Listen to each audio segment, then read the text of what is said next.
Kembali bersama kami dalam Selamat Pagi Malaysia dan perbincangan kita sememangnya pada hari-hari seperti biasa menjurus kepada COVID-19.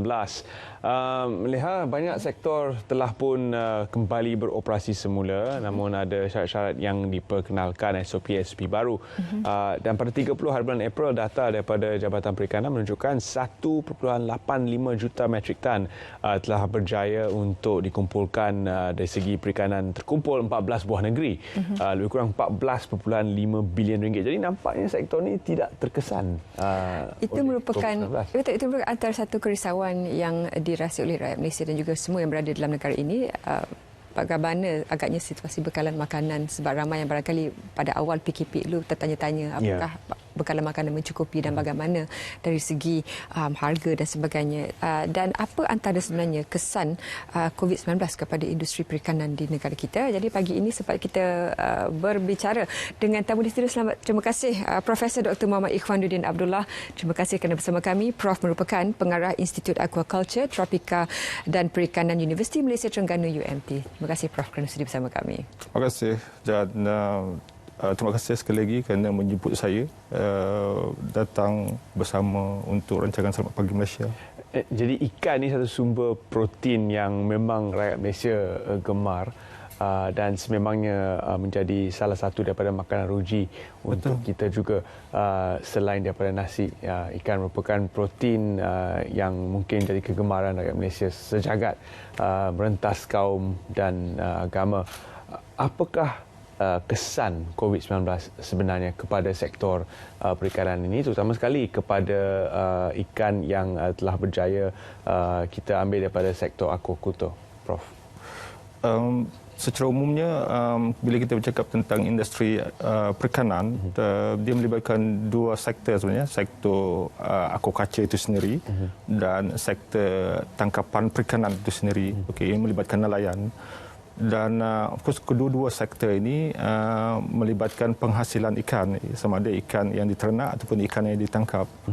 Apa yang kita daripada dapatan di lapangan, kita dapati ada banyak isu yang telah dikemukakan oleh penternak dan nelayan berkaitan dengan sebenarnya ada dua isu yang besar. Satu adalah seperti yang disebutkan tadi adalah berkaitan dengan penurunan sedikit harga ikan, dan yang keduanya adalah isu tentang lambakan bakalan ikan.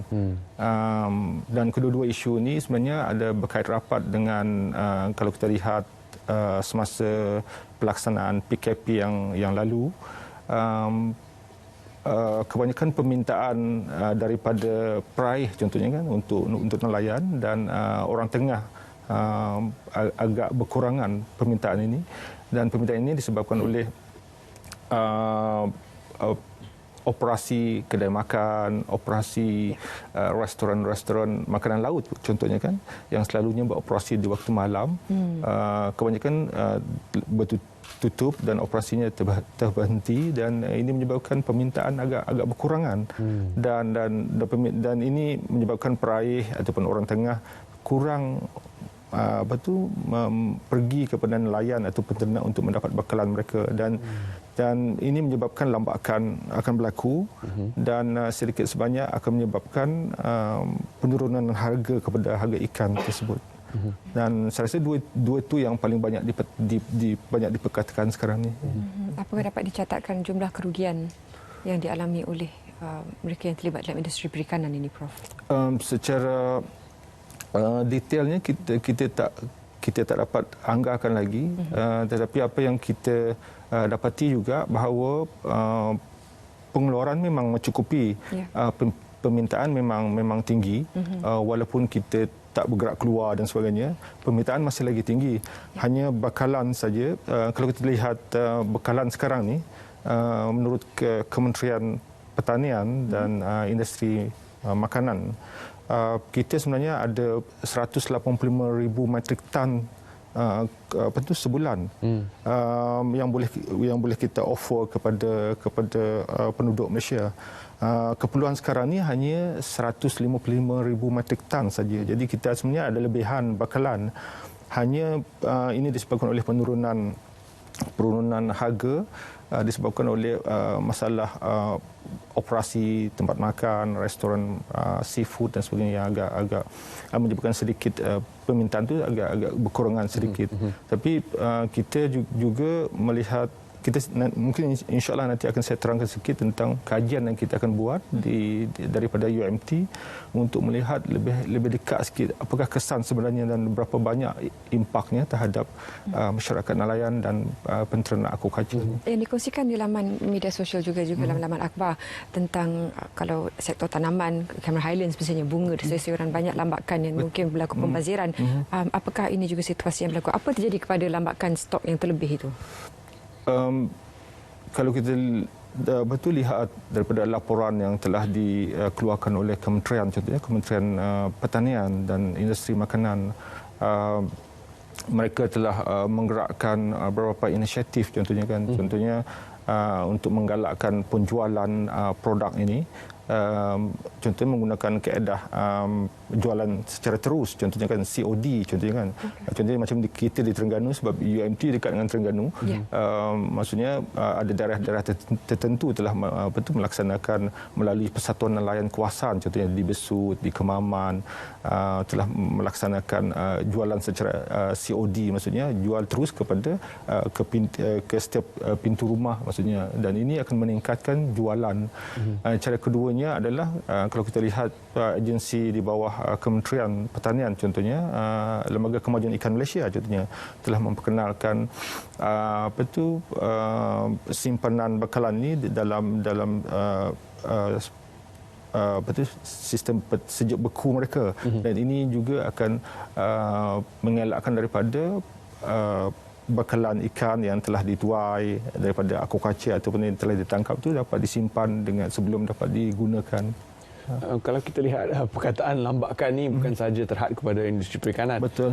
Juga dalam industri lain, terutama sekali minyak mentah, di mana ada lambakan di seluruh dunia pada ketika ini. Namun dalam segi industri perikanan itu ada jangka hayat tertentu untuk ikan-ikan segar ini. Meskipun telah disejuk bekukan, apakah jangka hayat untuk ikan-ikan yang telah pun diternak dan juga ikan-ikan yang telah ditangkap meskipun disejuk bekukan? Banyak faktor-faktor juga akan diambil kira untuk melihat dia punya shelf life dia ataupun tempoh jangka hayat atau shelf life dia sesuatu produk perikanan. Sebab produk perikanan dia adalah satu produk yang fragile, disebutnya kan, yang mudah rosak dan sebagainya. Dan cara penyejuk bekuan juga akan teknik dan kaedahnya juga akan menentukan tempohnya kan. Secara puratanya dia bergantung pada kaedah teknik penyejuk bekuan.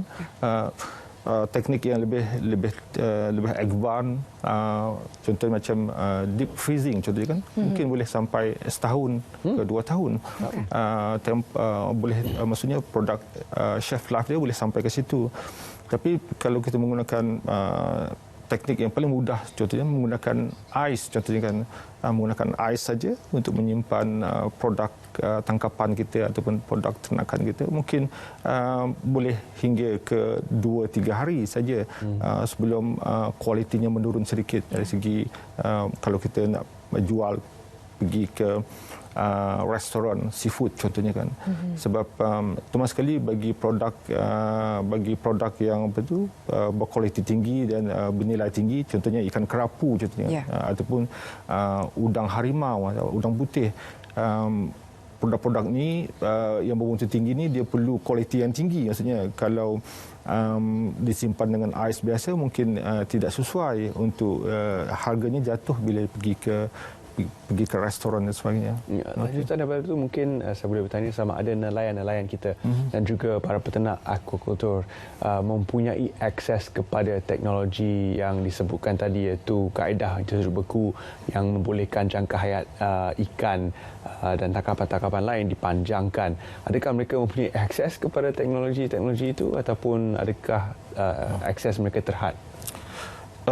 Saya rasa pihak Jabatan Perikanan sendiri, saya rasa telah banyak melakukan extension contohnya kan untuk mewawarkan kaedah yang mudah untuk memastikan hasil tangkapan dapat disimpan dengan baik dan sebagainya. Saya rasa kita di Malaysia, saya rasa hampir semua nelayan dan pengusaha tahu kaedah dan taktik ini. Hanya dalam kapasiti yang besar macam cold storage contohnya yang besar, mungkin agak berkurangan di tempat tertentu, tapi kebanyakan jeti-jeti pendaratan kita semua saya rasa semua dah ada kemudahan peti sejuk yang besar, disebutnya cold storage yang besar untuk menyimpan hasil tangkapan nelayan. Kita akan ikuti lebih lanjut perbincangan tentang bagaimana situasi perikanan di Malaysia ini dalam situasi PKP dan tapi apapun kita ingin ke Sabah terlebih dahulu bersama Abdul Kahar untuk mengikuti laporan beliau. Silakan Kahar.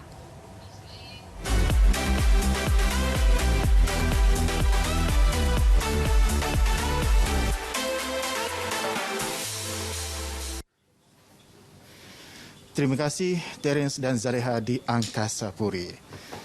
Cerita Pagi Sabah hari ini kami bawakan dari Jabatan Hal Ehwal Wanita Negeri Sabah sempena dengan peruntukan sebanyak RM2 juta bantuan kerajaan negeri untuk membantu ibu-ibu tunggal di seluruh Sabah. Dana peruntukan sebanyak RM2 juta ini telah disalurkan ke Jabatan Hal Ehwal Wanita Negeri Sabah, bermakna JEHWA mempunyai amanah dan tanggungjawab yang cukup besar untuk mengagihkan tanggungjawab ini kepada ibu-ibu tunggal ataupun mereka yang layak. Jadi bersama saya ketika ini iaitu pengarah JEHWA Puan Mastura Jamra. Jadi Puan, bagaimana dengan bentuk bantuan RM2 juta ini pihak Puan menyalurkan kepada penerima ini? Bantuan yang semasa PKP ini kepada ibu-ibu tunggal seperti yang telah dikatakan tadi adalah sebanyak ringgit Malaysia 2 juta yang telah diluluskan dalam persidangan Dewan Undangan Negeri baru-baru ini. Dan pada masa kini boleh saya katakan bahawa yang memohon di dalam sistem WISE, kita meminta kepada ibu-ibu tunggal untuk memohon secara online, iaitu melalui sistem WISE yang kita panggil WISE, iaitu sistem maklumat wanita. Dan setakat hari ini kita telah menerima permohonan sebanyak 18,334 orang. Ibu tunggal di seluruh negeri Sabah. So dalam proses ini kita setakat hari ini juga telah menyalurkan pembayaran bantuan itu sebanyak lebih kurang 1,200 orang. Jadi tapi pada masa kini kita masih lagi mendapatkan maklumat-maklumat daripada ibu-ibu tunggal yang telah memohon, iaitu seperti mereka perlu mengemukakan dokumen-dokumen yang berkaitan, terutamanya kad pengenalan, surat cerai ataupun surat pengesahan yang mereka itu adalah ibu tunggal, dan juga kad-kad pengenalan anak-anak lah. Jadi itu yang perlu mereka upload di dalam sistem. Di samping mereka upload nombor akaun bank, dan juga bagaimana kami mau menyalurkan pembayaran itu adalah juga melalui pembayaran ke bank teruslah. Jadi Puan, daripada 18,334 orang ini, berapa ramai yang sudah menerima peruntukan ini? Itulah yang seperti saya kata tadi, ada seramai lebih kurang 1,200 orang sudah kami salurkan pembayaran, dan selebih itu masih lagi dalam proses kerana kami belum menerima dokumen-dokumen yang pengesahan mereka itu ibu tunggal, ataupun kami belum menerima nombor-nombor akaun bank. Tapi pegawai saya, seluruh pegawai-pegawai di Jabatan Hal Ehwal Wanita di sini, iaitu seluruh warga JEHWA, melaksanakan bersama-sama, bekerjasama untuk berhubung dengan mereka di luar sana. So kami kena bekerjasama lah. Semua kami bekerjasama untuk meminta apa dokumen yang diperlukan dan apa nombor akaun mereka yang perlu kami ada untuk kami menyalurkan bantuan itu. Puan, mungkin juga terdapat segelintir ibu-ibu tunggal yang kurang mahir menggunakan sistem dalam talian ini. Jadi adakah pihak JEHWA ini menyediakan pengisian borang secara manual? Sepanjang pengalaman saya, ada juga yang telah berhubung dengan kami lah. Tapi mostly mereka ini memang pandai untuk masuk online. Jadi itu yang sangat bagus sekali lah. Mereka pandai, dan mana-mana yang ibu-ibu tunggal yang tidak pandai itu mungkin mereka berhubung juga dengan kami, dan kami minta dokumen-dokumen itu disalurkan kepada kami. Mungkin secara WhatsApp kah atau antar ke pejabat lah. Terima kasih Puan. Itu dia Pengarah Jabatan Hal Ehwal Wanita Negeri Sabah, Puan Mastura Jamra, sempena dengan peruntukan bantuan kepada ibu-ibu tunggal yang terjejas akibat penurunan pandemik COVID-19. Sekian laporan Abdul Tahar Haji Omar untuk RTM. Terima kasih di atas laporan tadi. Kita kembali berbincang tentang kesan COVID-19 kepada industri perikanan dan juga sumbangan yang dan peranan yang dimainkan oleh UMT dalam membantu para nelayan dan juga peternak aquaculture. Kita sambung perbincangan dengan Profesor Dr. Muhammad Ikhwanuddin. Abdullah, Prof, sebelum kita berehat tadi, barangkali ramai juga yang kita telah pun melalui situasi PKP ini. Alhamdulillah dengan begitu baik sekali. Tapi memandang kehadapan, inisiatif yang dilakukan oleh UMT dan juga kerjasama dengan agensi-agensi berkait perikanan yang lain, apa yang kita boleh kongsikan dengan mereka? Terima kasih. Respon awal UMT sebenarnya terhadap PKP dan masalah yang dihadapi oleh golongan nelayan dan peternak ini adalah apa yang kita buat adalah kita telah lancarkan satu platform forum atas talian ataupun dalam talian online forum yang kita sebut sebagai FORAS. FORAS maksudnya Forum on Aquaculture Services. FORAS.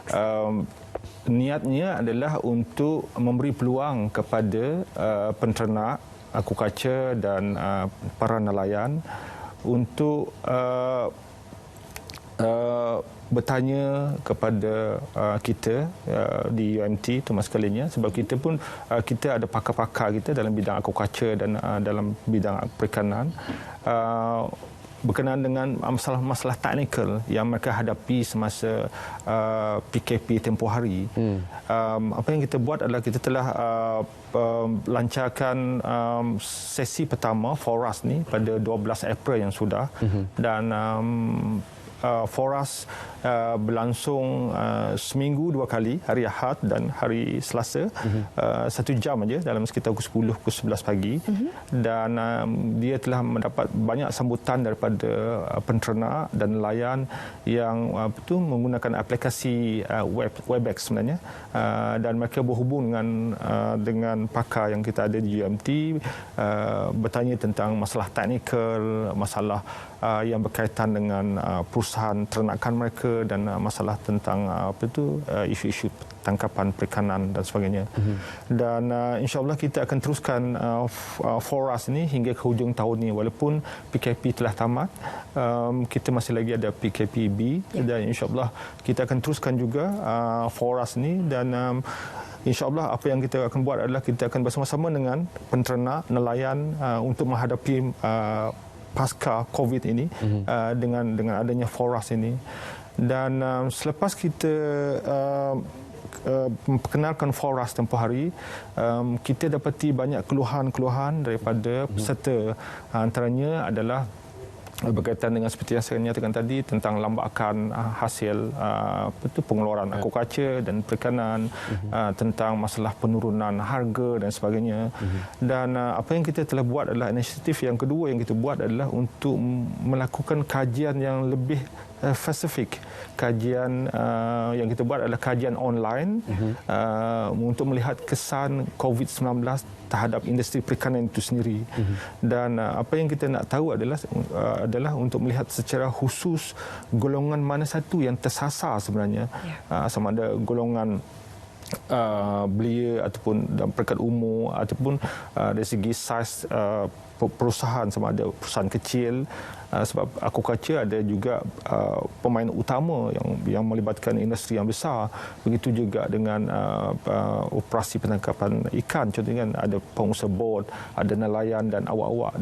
Dan apa yang kita buat adalah kita buat kajian online ini baru saja bermula. Alhamdulillah, baru saja kita lancar minggu lepas, dan ia akan berlangsung selama 6 bulan insya-Allah. Dan hasil daripada kajian ini, apa yang kita akan buat adalah kita akan cuba bentangkan satu kertas teknikal ataupun kertas teknikal yang mungkin insya-Allah akan digunakan oleh Kementerian Pertanian dan Industri Makanan contohnya.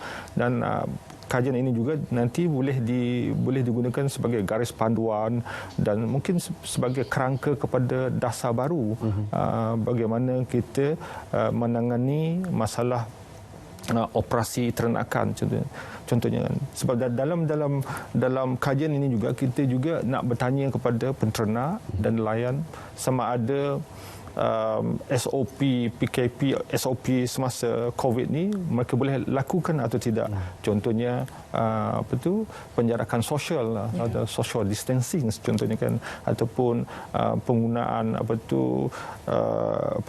pembersih tangan dan sebagainya. Dan of course seperti yang kita tahu juga bila berlaku social distancing, penjarakan sosial, besar kemungkinan jumlah pekerja pun berkurangan. Dan kita pun akan bertanya daripada survey ini, adakah operasi secara keseluruhannya akan berkurangan atau tidak semasa ataupun selepas PKP ini akan yang akan kita lalui ini. Dalam dunia menghadapi COVID-19, banyak ketidakpastian yang dapat kita lihat. Ada negara yang terpaksa tutup semula ekonomi mereka, seperti negara jiran Singapura mengalami pertambahan kes yang luar biasa, kini dalam lingkungan 23,000.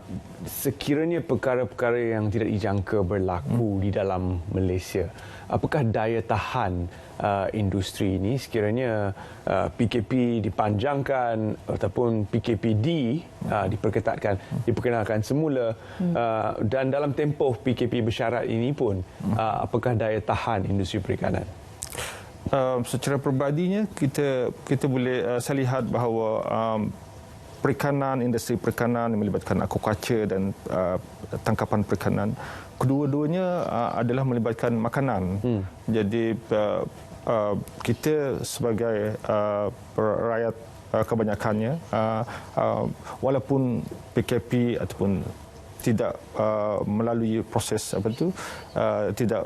kalau kita tidak ada PKP pun kita masih memerlukan makanan. Dan seperti juga industri ternakan ataupun industri pertanian yang lain, ternakan aquaculture dan industri perikanan masih relevan lagi. Dia masih relevan lagi dan keupayaan kita masih dapat diteruskan. Apa yang kita di UMT buat adalah ada kita beberapa inisiatif yang kita buat, termasuklah untuk memperkenalkan sistem ternakan di belakang rumah. Kita katakan kita sekarang ni tengah introduce satu sistem ternakan aquaponik yang semua orang boleh ternak di belakang rumah, for example. Jadi dan ini menjadi satu sistem yang self-sustain, maksudnya kalau berlaku pun PKPD contohnya kan, kita tak dapat bergerak, setidak-tidaknya kita boleh mengambil dan menuai hasil di belakang rumah sendiri. Dan itu yang kita cuba, insya-Allah. Dan ini adalah inisiatif ketiga sebenarnya yang UMT akan buat tidak lama lagi, insya-Allah. Baik, terima kasih Prof kerana sudi bersama kami pagi ini. Kalau misalnya kita nak sambungkan lagi dari segi self-sustainable ataupun kemandirian kesejahatan melakukan aquaculture ini di rumah, itu barangkali perbincangan untuk hari lain. Prof, terima kasih. Profesor Dr. Muhammad Ikhmanuddin Abdullah dari Universiti Malaysia Terengganu. Dan seterusnya kita akan berehat seketika.